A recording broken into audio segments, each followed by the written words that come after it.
Creí que nuestras vidas eran un pacto, no un producto. Me presento porque hablar en primera persona era la única forma de recuperar el control de una historia que alguien más convirtió en mercancía. Soy una mujer que tuvo una vida hecha de pequeñas certezas, rutinas, planes a mediano plazo, y la sensación de que compartir el día a día con otra persona era un refugio. Tenía 30 y tantos años, un trabajo estable que no me definía por completo pero que me daba orden, amigos con los que reía los fines de semana y una familia que esperaba nietos algún día.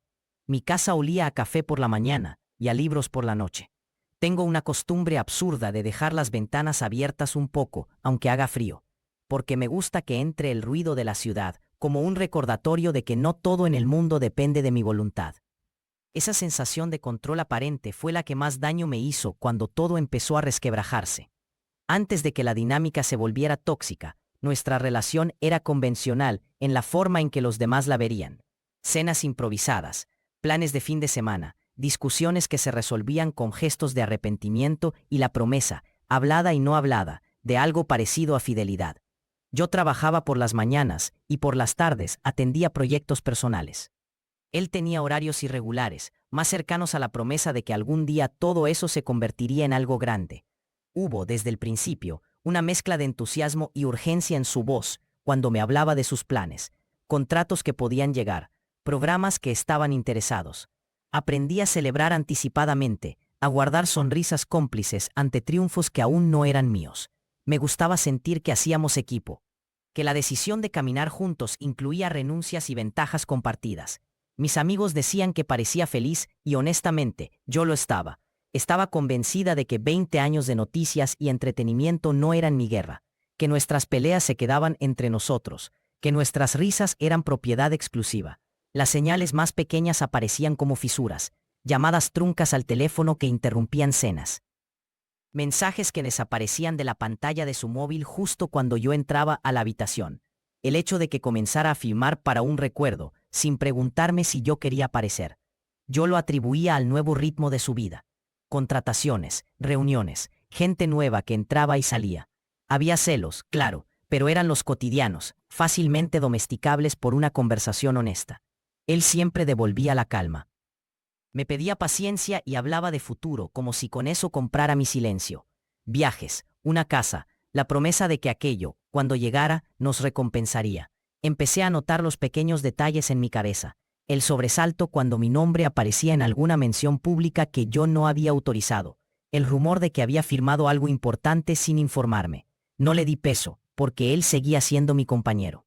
Negociaba mis inquietudes con la misma lógica que usaba antes ante insultos. Calmarme, entender y seguir adelante.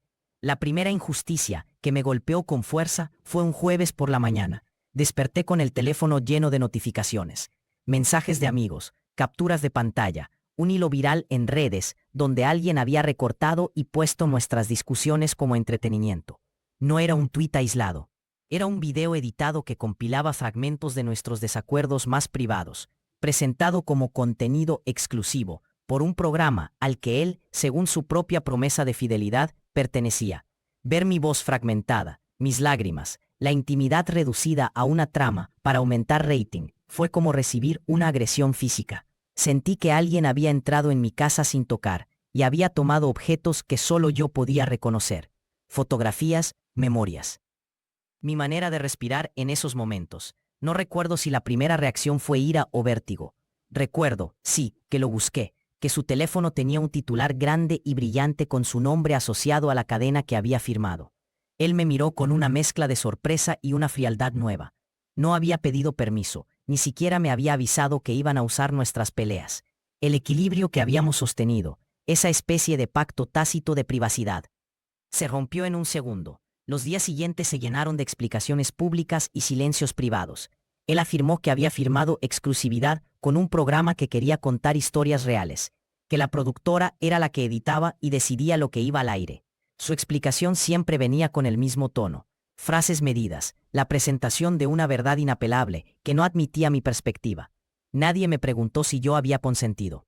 Los comentarios en redes asumieron la versión que vendían los titulares. Empezaron a llover mensajes de desconocidos que yo no había visto antes, alabanzas, ataques, consejos mordaces. En la oficina, personas con las que había compartido años comenzaron a mirarme distinto, susurraban o me felicitaban por la honestidad que aparentemente exhibía mi vida. Sentí vergüenza y rabia a la vez, una mezcla que me dejaba incapacitada para actuar. Mis amigos cercanos me ofrecieron solidaridad con la voz baja, pero el alcance del programa era mayor. Mis llamadas no siempre eran contestadas, las invitaciones a eventos disminuyeron y sentí cómo se reducía mi espacio público. Lo que más dolía era la sensación de que mi identidad, esa construcción lenta de hábitos, límites, afectos, había sido empacado y vendida como entretenimiento sin que yo fuera consultada. La injusticia escaló en formas que no imaginé posibles. Las redes alimentaron la máquina. Clips cortos, memes, análisis superficiales que juzgaban nuestras peleas como episodios trazados para el consumo. Personas que habían sido amigas pusieron distancia, temerosas de las consecuencias de ser asociadas conmigo. En el trabajo, un proyecto que ya habíamos negociado quedó congelado. Algún directivo decidió que la relación pública entre mi nombre y el programa era un riesgo. La presión no era solo mediática. La familia recibió llamadas y los abuelos, que siempre habían protegido nuestros secretos anodinos con una sonrisa, empezaron a mostrarse inquietos en las reuniones. Mi teléfono sonaba de día y madrugada, con invitaciones para hablar en confianza que olían a sensacionalismo. Productores me ofrecían entrevistas con promesas de darnos el espacio para explicar. Cada oferta llevaba el mismo condicionamiento. Hablar significaba entrar en la rueda que nos había explotado, pero callar, me decían algunos, era aceptar que nuestra historia siguiera siendo utilizada sin consentimiento. Me sentía empujada por fuerzas externas y por la avalancha de juicios que no me permitían respirar. La escalada incluyó también una manipulación más sutil y devastadora. Empecé a encontrar rastros digitales que no encajaban, capturas de mensajes que supuestamente yo había enviado justificando o minimizando comportamientos que me habían lastimado. Una noche, revisando correos y copias de seguridad por puro instinto, descubrí hilos borrados, mensajes guardados como borradores que no recordaba haber escrito. Había archivos con mi nombre donde se mostraban textos que parecían incriminarme, convertirme en cómplice silenciosa. Todo parecía indicar que alguien había fabricado una narrativa donde mi silencio era la prueba de mi aceptación. Intenté reconstruir lo que había pasado, conversaciones sacadas de contexto, capturas editadas, un montaje de culpabilidad. Fue como ver una escena de espejo, donde mi reflejo sonreía en momentos en que yo había estado rota. La explicación que él me dio, con una tranquilidad aséptica, fue que yo había callado por miedo, que era simplemente una ruptura en mi conducta, una contabilidad emocional donde mi vergüenza era la llave que cerraba mi boca. No me acusó con estruendo. Me lo dijo con la serenidad de quien presenta una evidencia tangible y espera que la racionalice. El edificio emocional que había sostenido mi vida comenzó a ceder. Había episodios cotidianos en los que sentía una mano que me empujaba a renunciar, solicitudes de amigos para que no hable, el temor de que denunciarme a mí misma públicamente significara, además de la sanidad perdida, perder la poca estabilidad que quedaba. Mi familia, agotada por la exposición, me sugirió cautela. Su preocupación estuvo teñida de un cálido pragmatismo, proteger lo que aún se podía proteger. Empecé a oscilar entre la ira y la autocrítica, porque alguien me había hecho sentir responsable de la mercantilización de mi propia vida. La culpa, esa vieja compañera que sabe disfrazarse de conciencia, apareció con fuerza. Me preguntaba si de alguna manera, al no haber pedido garantías, al no haber establecido límites claros, yo no había facilitado la explotación. Pero la investigación que hice con manos temblorosas reveló otra cosa. No solo habían usado material auténtico, habían fabricado evidencia en mi contra. Imaginar que alguien podía invertir tiempo en falsificar mis palabras, en montar una narrativa que me convirtiera en cómplice, fue una humillación adicional. En el punto donde ya no pude seguir, hubo una noche que lo simbolizó todo. Me quedé despierta hasta tarde revisando archivos, y cuando el reloj marcó una hora en la que la ciudad parecía contener el aliento, una sensación de ruptura me atravesó. No era solo cansancio, era la certeza de que, si no actuaba, mi voz quedaría secuestrada por otros. Encontré mensajes que parecían míos pero que nunca envié. Ediciones de audios donde mi risa se mezclaba con frases que yo nunca pronuncié en el contexto que mostraban. El descubrimiento fue una especie de desnudo. Comprender que alguien había tomado mi confidencia y la había vuelto instrumento de lucro. Esa noche lloré por primera vez con una convicción distinta. Ya no era solo la pérdida de la privacidad, sino la pérdida de la versión de mí que tenía derecho a existir. Fue la evidencia final de que el conflicto no era un simple malentendido entre dos personas, sino una operación que buscaba mercantilizar nuestra historia a costa de mi integridad. Mi decisión no llegó de forma heroica. Fue un proceso de pequeñas valentías acumuladas. Tomé notas, copié archivos, pedí a amigos de confianza que guardaran copias. Empecé a documentar todo con la frialdad de quien prepara una defensa. Fechas, pantallazos, conversaciones, testimonios de personas que no querían ser parte del circo. La acción decisiva consistió en recuperar la iniciativa de la narración. Decidí que si mi historia iba a ser pública, sería en mis términos. En lugar de aceptar la invitación de quienes me querían transformar en un personaje de primera plana, escribí un texto largo y lo publiqué en una plataforma donde podía exponer cronológicamente lo sucedido, con pruebas y con matices. No buscaba compasión, buscaba precisión. Hablar no fue fácil. Exponerse implicaba revivir las heridas, aceptar que la vergüenza se convertiría en un público espectador de mi dolor. Elegí explicar, no justificar, y poner sobre la mesa los hechos que demostraban que habían fabricado mensajes y que la productora había montado una narrativa que me aislaba. La respuesta inmediata fue una mezcla de alivio y pánico. Algunos me apoyaron con fervor, otros aprovecharon para atacar, y la maquinaria mediática intentó reencuadrar mi voz como otra pieza más en el tejido del espectáculo. Actuar tuvo consecuencias prácticas y emocionales. Los productores negaron las acusaciones de manipulación, y mi denuncia no fue acogida por todos como la prueba irrefutable que yo esperaba. Algunos amigos se retiraron, convencidos por las versiones que se seguían transmitiendo. En el trabajo, la tensión aumentó. Hubo reuniones discretas donde se habló de reputación corporativa y de distancia prudente. La diferencia, sin embargo, fue que ya no me quedaba en silencio. Cada vez que mi nombre aparecía en titulares que intentaban destruirme, respondía con evidencia y con la calma que solo puede dar la claridad de tener la verdad documentada.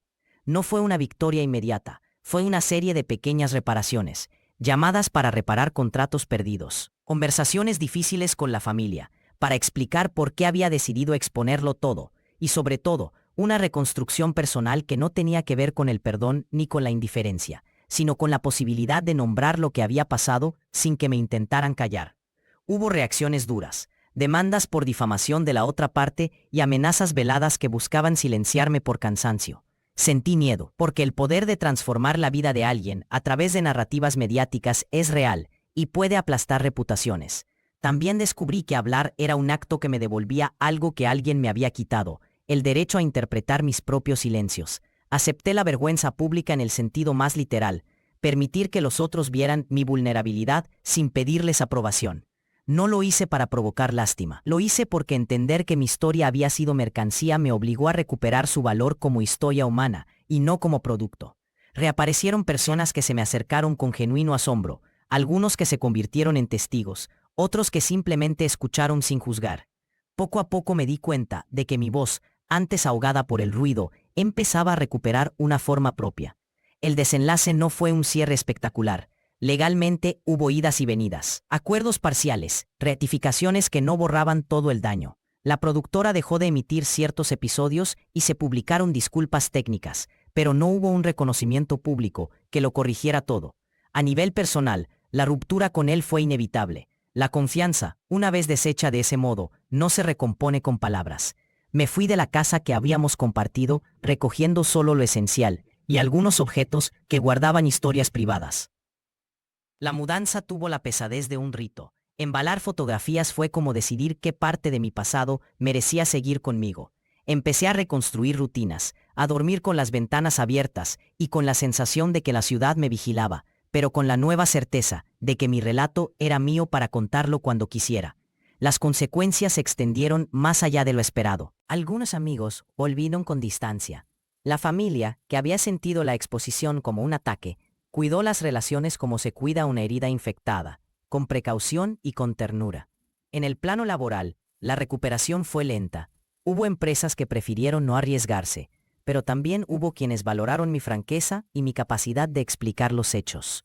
Aprendí que la reputación puede ser frágil, que la palabra escrita y la prueba son armas y también escudos. Reaprendí a considerar la exposición como una responsabilidad, Exponer lo que me pasó significó aceptar que otros lo leerían y sacarían conclusiones, algunas duras, pero mi decisión fue tomar la iniciativa, para que no me definieran de forma inexacta. Con el tiempo, la vida cotidiana volvió a tener matices que antes creía perdidos. Me reencontré con la literatura como refugio, con la cocina como forma de ordenar el caos, con paseos largos que me hacían sentir cuerpo y paisaje al mismo tiempo. Al aceptar la vergüenza, noté que aquello que más me avergonzaba fue menos lo que otros veían y más lo que yo había permitido internamente. La complacencia, la costumbre de negociar mis límites en nombre del bienestar común. No hubo discursos grandilocuentes, solo una reconstrucción paciente, volver a abrir las ventanas, dejar que el ruido entrara sin que me definiera. En los momentos de silencio, pensaba en cómo una historia puede ser robada y transformada para consumo, y en la necesidad de nombrar esos robos sin pedir permiso para sentir. Cerré etapas con actos pequeños que para mí fueron ceremonias. Volví a ordenar mis libros por colores, en una estantería que había estado vacía durante meses. Invité a una amiga a cenar sin hablar de lo ocurrido. Me permití ver una película de la que sabía que él no aprobaría, y sonreí sin culpa. También escribí cartas que no envié, una práctica que me ayudó a poner límites sin necesidad de confrontación pública. Entender que el silencio podía ser un refugio o una trampa me permitió elegir cuándo hablar y cuándo callar con una intención clara, no dejar que otros legislaran mi intimidad. Hubo días en que la rabia volvía como ola, otros en los que la vergüenza se sentaba a mi mesa. Aprendí a recibirlas sin que me paralizaran. Ahora, cuando miro atrás, lo hago desde una distancia que no es indiferencia. La experiencia dejó cicatrices, sí, pero también enseñanzas prácticas, cuidar las propias huellas digitales, documentar conversaciones, no subestimar la capacidad de terceros para mercantilizar las vidas ajenas. Más importante aún, descubrí que recuperar la voz no implica borrar la vergüenza, sino aceptarla como parte del paisaje propio. La decisión de hablar en mis términos fue, al final, un gesto que me devolvió autonomía. Decidí cómo y cuándo contar mi historia, con cuáles pruebas y con qué límites. No busqué venganza, busqué restitución de mi derecho a no ser objeto. Cuando pienso en todo esto, me viene a la mente la imagen de un río al que se le arrojan piedras. Las ondas se expanden y afectan orillas que no tenían nada que ver con la intención inicial. Mi vida fue esa orilla. Las piedras fueron las decisiones de alguien más, y las consecuencias llegaron a lugares que yo no había previsto. Pero las orillas también se moldean con el tiempo. Hoy mis contornos son distintos, tengo huecos y defensas nuevas, y la serenidad que antes creía permanente se mostró frágil, maleable. Caminar por la ciudad ahora es una práctica de observación. Miro rostros, escucho voces, y soy consciente de que cada historia que cuento puede ser capturada. Esa conciencia no me paraliza, me invita a ser cuidadosa sin dejar de ser humana. No tengo la ilusión de que todo termine en blanco o negro. Hay nombres que la industria seguirá usando como anzuelo, hay miradas que aún me juzgarán con el lente de un espectáculo que se alimenta del dolor ajeno. Sin embargo, he recuperado algo que había perdido, la posibilidad de afirmar lo que sé sobre mi vida. La vergüenza que guardé tanto tiempo se ha convertido en un material con el que trabajo, no para ocultarla, sino para transformar su carga en algo que me pertenezca. Hablar fue un acto de riesgo, pero es el único que me permitió negociar con mi propio pasado sin intermediarios. En la noche, cuando las luces urbanas se mezclan con las estrellas y el ruido disminuye, me siento en la ventana abierta a escribir. A veces me sorprendo pensando en cómo enfrentar la mirada ajena sin pedir permiso. No busco aplausos ni reivindicaciones vastas. Lo que quiero es la tranquilidad de saber que mi historia no será vendida en trozos, que mis silencios no serán reinterpretados sin contexto. Hay una sensación difícil de explicar, una mezcla de cansancio y libertad, la libertad de no pertenecer a la narración de otro. Y en esa libertad, la vergüenza tiene otra textura, más honesta, menos punzante. A veces me pregunto qué hubiese pasado si en el inicio hubiese puesto límites más claros o hubiese documentado todo desde el principio. No uso esa pregunta para martirizarme, la uso como una brújula para el futuro. He aprendido a proteger mis actos, a no asumir que la confianza del otro equivale a su responsabilidad. Aprendí también que la verdad no siempre aparece en un solo momento.